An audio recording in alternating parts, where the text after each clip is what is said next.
और संविधान की दुहाई देने वाले लोगों ने आज से 50 वर्ष पहले आपातकाल लगाकर संविधान की धज्जियां उड़ाई थी। आज वो लोग संविधान की प्रतियां लेकर पार्लियामेंट में हैं। स्वतंत्रता के बाद पहली बार सारे देश को जेल बनाने वाले लोग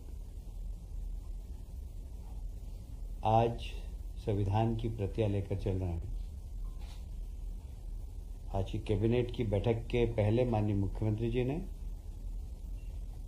इसी बात का स्मरण कराते हुए ये सब लोग जो संविधान का राजनीतिक उपयोग कर रहे हैं उनकी निंदा की है। और जिन लोगों ने आपातकाल लगाया था उस आपातकाल के कारण कई लोग एक तरीके से बर्बाद हो गए, जिनको कि मैं भी प्रत्यक्ष रूप से जानता हूं, मोहन जी भी प्रत्यक्ष रूप से जानते हैं कि उनके परिवार के लोग जेल में चले गए, बिजनेस खत्म हो गए, किसी की माता जी का निधन हो गया, किसी के पिताजी का निधन हो गया, वो अपने कंधा नहीं दे पाए। वो ऐसी परिस्थिति में उन सब के प्रति माननीय मुख्यमंत्री जी ने सहानुभूति प्रकट की है और आपातकाल लगाने वालों की निंदा की है। दूसरा, आज लोकसभा अध्यक्ष के लिए ओम बिरला जी को एक बार फिर से पार्टी ने फॉर्म भरवाया है। मंत्रिमंडल ने उन्हें बधाई दी है और शुभकामनाएं दी है।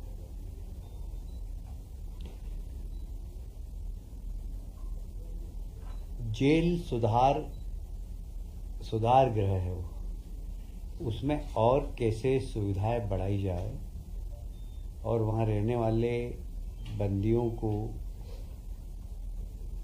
रोजगार से जोड़ा जाए, स्किल डेवलपमेंट किया जाए, इस दिशा में सरकार अतिशीघ्र विधानसभा में एक बिल लाएगी।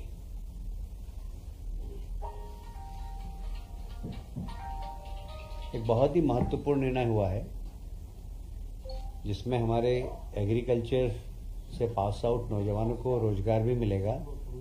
जो प्रधानमंत्री जी का सपना है सॉइल टेस्ट के लिए भारत सरकार ने सभी ब्लॉक्स में भवन भी बना दिए, पर अब भी व्यवस्थित सॉइल टेस्ट हो, इसके लिए आज के मंत्रिमंडल में निर्णय लिया गया कि हम कुछ कृषि से संबंधित सहकारी संस्थाएं व एग्रीकल्चर पास आउट नौजवान अब वहां पर सॉइल टेस्ट कर सकेंगे। सरकार उनके खर्चे जिससे आत्मनिर्भर बन सके, लगभग 45 टेस्ट हर ब्लॉक में कराएगी और उसका पेमेंट करेंगे। और बाकी वो अपनी क्षमता से किसानों को समझाकर जितना ज़्यादा सॉइल टेस्ट करा सके उससे उनको आर्थिक लाभ भी मिलेगा और किसानों को अपनी सॉइल की टेस्ट रिपोर्ट भी सही मिलेगी। ये बहुत ही अच्छा निर्णय हुआ है किसानों के हित में। पूरे ब्लॉक में, सारी 313 ब्लॉक में ये प्रयोगशालाएं काम करेंगी।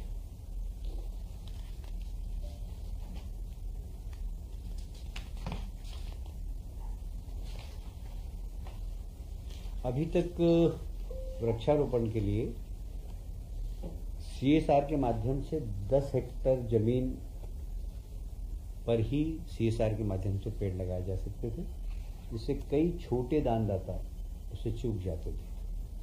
अब 10 हेक्टेयर की जो सीमा थी उसको समाप्त कर दिया और कोई अगर 1 हेक्टेयर 2 हेक्टेयर में भी प्लांटेशन करना चाहे अपने सीएसआर के माध्यम से तो कर सकेगा।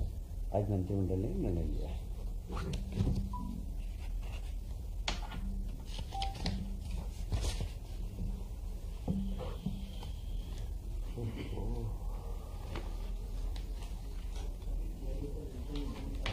एक और महत्वपूर्ण निर्णय है कि मध्य प्रदेश में जितने भी सैनिक स्कूल हैं तो मध्य प्रदेश सरकार उन्हें स्कॉलरशिप प्रदान करती है पर कई बार चयन में मध्य प्रदेश के विद्यार्थी मध्य प्रदेश के बाहर सैनिक स्कूल में प्रवेश पाते हैं तो उन्हें इस सुविधा का लाभ नहीं मिलता था। आज मंत्रिमंडल ने निर्णय लिया है कि ऐसे मध्य प्रदेश के चयनित सैनिक स्कूल के विद्यार्थी जो मध्य प्रदेश के बाहर पढ़ रहे हैं उन्हें भी मध्य प्रदेश की सरकार स्कॉलरशिप प्रदान करेगी।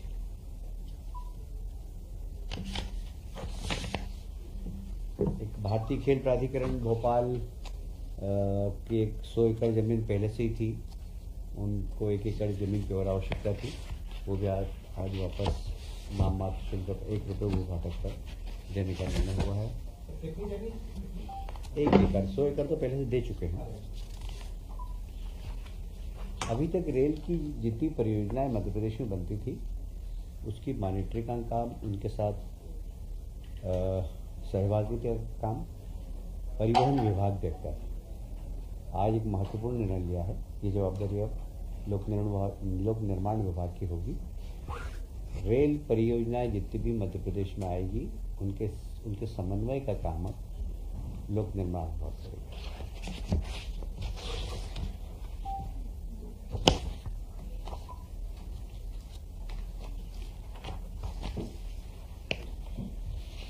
आज एक और माननीय मुख्यमंत्री जी ने महत्वपूर्ण निर्णय लिया है कि हमारे मध्य प्रदेश के कई लोग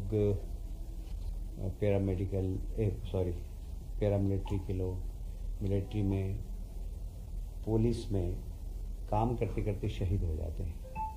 साधारणतः परंपरा ये रही है कि जो भी सरकार की ओर से आर्थिक सहायता मिलती है वह उस मृतक की पत्नी को मिलती है। पर आज माननीय मुख्यमंत्री जी ने ये निर्णय लिया मंत्रिमंडल के सामने कि क्यों ना हम उनके माँ बाप को भी 50% दें। साधारणतः व्यवहारिक रूप से ये होता है कि जो सेना में काम करने वाले, सर्विस करने वाले नौजवान काफ़ी यंग स्थिति में ही उनकी डेथ हो जाती है, तो माँ बाप का भी एक ही लड़का होता है, जितनी राशि आती है वो उसकी पत्नी को मिलती है, माँ बाप वंचित रह जाते थे। तो ये व्यवहारिक रूप से हमने देखा है, मतलब मैंने देखा इंदौर में 2 परिवार ऐसे थे कि पत्नी पैसे लेके और चली गई, बेचारे माँ बाप उनके पेरेंट्स को भी गई। एक बहुत छोटा सा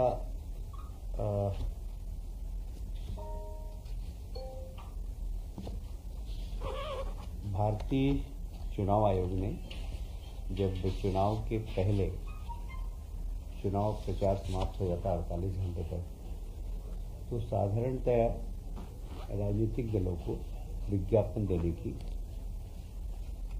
प्रिंट मीडिया में विज्ञापन देने की छूट थी। पर राज्य निर्वाचन आयोग ने इस पर प्रतिबंध लगाया था कि नगर पालिका, नगर निगम, लोकल बॉडीज के चुनाव हो, तो जैसे ही चुनाव प्रचार थम जाता था तो प्रिंट मीडिया को विज्ञापन नहीं मिलते थे।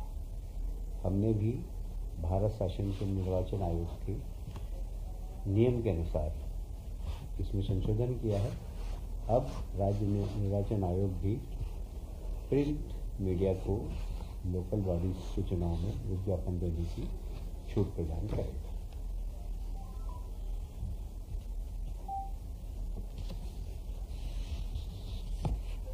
पहले चुनाव डायरेक्ट होते थे नगर पालिका, नगर पंचायत के। पिछली बार एक निर्णय लिया गया था कि पार्षद के चुनाव तो डायरेक्ट हो, किंतु नगर पालिका और नगर पंचायत के अध्यक्ष के इनडायरेक्ट हो। इसलिए गजट नोटिफिकेशन पहले अध्यक्ष का भी होता था, क्योंकि अध्यक्ष पहले जनता द्वारा निर्वाचित होता था। अब चूंकि अध्यक्ष पार्षद होता है तो पार्षद का गजट नोटिफिकेशन हो जाता है, इसलिए अध्यक्ष की करने की आवश्यकता नहीं। तो किसी एक केस में पिटीशन लगाया गया था, तो हाई कोर्ट ने कहा कि भाई इसमें स्पष्ट कर, सरकार ने आज स्पष्ट कर दिया है कि सिर्फ पार्षद का ही नोटिफिकेशन होगा, क्योंकि पार्षद के रूप में अध्यक्ष का गजट नोटिफिकेशन हो जाता है। इसलिए अध्यक्ष का ब्रेकेज ऑफ नोटिफिकेशन नहीं होगा।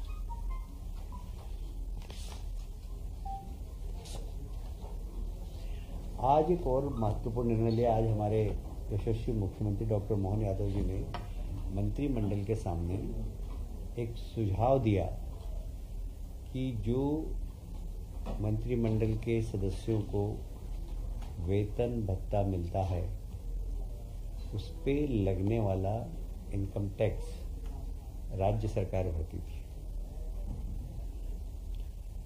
माननीय मुख्यमंत्री जी ने प्रस्ताव रखा सभी मंत्रियों के समक्ष कि यह अधिनियम के माध्यम से राज्य सरकार मंत्रियों के भत्ते पर लगने वाला इनकम टैक्स राज्य सरकार भरे। आज मंत्रिमंडल ने निर्णय लिया कि इस अधिनियम की कंडिका को हम समाप्त कर देंगे और सारे मंत्रीगण जो मिलने वाला भत्ता है उसका इनकम टैक्स स्वयं भरेंगे। Thank you. सबको जरा कुछ